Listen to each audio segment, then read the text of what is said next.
Trump prepares order dismantling the education department.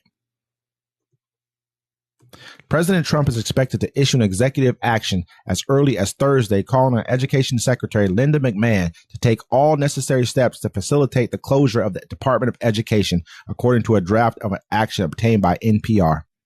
The move has been expected since early February, when the White House revealed its intentions but withheld the action itself until after McMahon's Senate confirmation. The Senate voted Monday to make McMahon the next education secretary.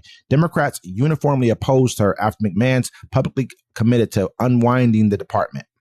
The draft action instructs McMahon to act to the maximum extent appropriate and permitted by law, and acknowledgement that the department and its signature responsibilities were created by Congress, are protected by statute, and cannot legally be altered without congressional approval, which would almost certainly require 60 votes to overcome a Democratic filibuster.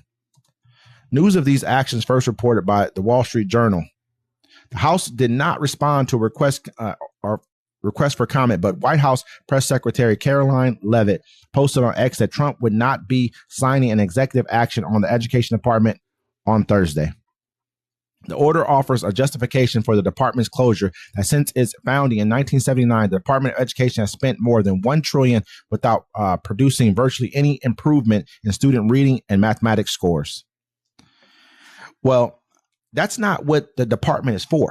The department does not govern what your state does. States run curriculum. No, they give out grants.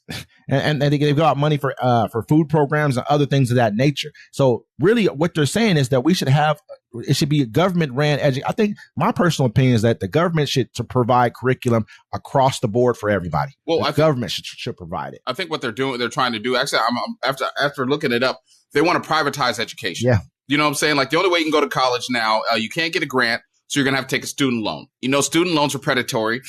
You know what I'm saying? So think about it. If your kid, they want to stop the funding to go into elementary schools so the charter schools can take over. And only, like I'm saying, you're going to have to afford to educate your kids. It's bad enough kids got to go to school. And think about it. If I'm supposed to think about it, you have to go to school for 7 hours a day, right? Wow. But you got to pay for a lunch. That's wild in itself. If a kid is forced to go to school, they shouldn't have to pay for a lunch. Or breakfast. This is going to get, or breakfast. But, you know what I'm saying? It's basically, they usually give out grants. So the poor kids, you're not going to be able to go to school. You can't afford it. You won't be able to afford education. Do we not see just like it? They do that in India.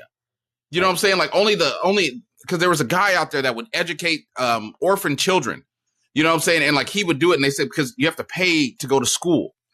Like I'm saying, do we not see that this whole entire program is being built to just like suck the rest of the money out of America? Like look at the housing program they're coming up with, basically forever rent.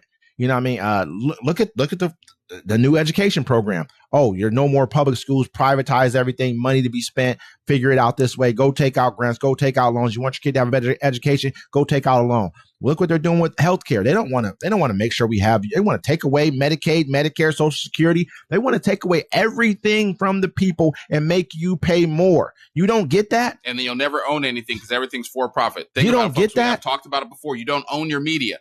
You don't own your music unless it's old. You don't own the movies. You know, think about it. You go on Amazon, you can rent a movie for 3 days, 2 days. It's like $40 and then it disappears. And you'll fall for, you're a socialist, you're a communist if you do want things to be better for your country that you paid into, that you've built, that you've made better, that you've, served. You'll buy into that. This is communism. No, it's called decency. Because I think this is Elon Musk basically said that he said that empathy is the failure of the West. You know what I mean? Basically of great nations, pretty much. It's not. It's really not. It's what builds a greater nation. It's understanding. And this is what you get when you become educated, when you get to a point to where you can actually look around and not have to survive, not just life be about survival. But you wouldn't know that, Elon Musk, because you're not that type of person. You were built by people who believed in Germany, 1940, 1930s German kind of thought processes. That's what you were built by. People who were apartheid, who lived in apartheid states. That's where you lived for the first 17, 18 years of your life. What do we expect from you? On him in, about 10, 15 years, if we survive this. And he's going to be living back in South Africa with his billions that he got from America. and they're going to ask him questions about, how he helped destroy parts of America. And he's going to say his experiment, just like, what's his name? The guy with the ugly face that just got out of jail. We talk about him all the time. He was doing the wall. He took money for the wall. Oh, Steve Bannon. He was like, look, this little Elon experiment he's doing to America. And he's going to be there and he's going to talk about someone's going to do a documentary on the destruction this person did and how he's going to be able to be like, well, this didn't work out for me and just flee. You see how they ran him out of Europe? As soon as he started to do the, I think it was Make Europe Great Again. He started doing that, trying to run that over there. They got him the hell up out of there. People are not even allowing the Starlink in their country. They're done with him. They see what he is. We fell for it. We believe the story. We bought that lie. You know what I mean? That's what happened here. We're the only ones dumb enough to do this right here. We love to hate. Because it's the education level of Americans, man. You only feel this way when you're not succeeding the way you're supposed to. That's why you call yourself forgotten. That's why you're mad about everything, because you really don't like where you live. You really don't like. I've already went into this whole spiel. It's the truth, man. Start thinking about it. Start looking at the people who are actually who are actually hating the most. Look at their life. They can pretend they love it, but they hate it. They hate it. Yeah, that's what happened during COVID. You got to remember, a lot of people, it's easier to be outside your house. You only come home to sleep.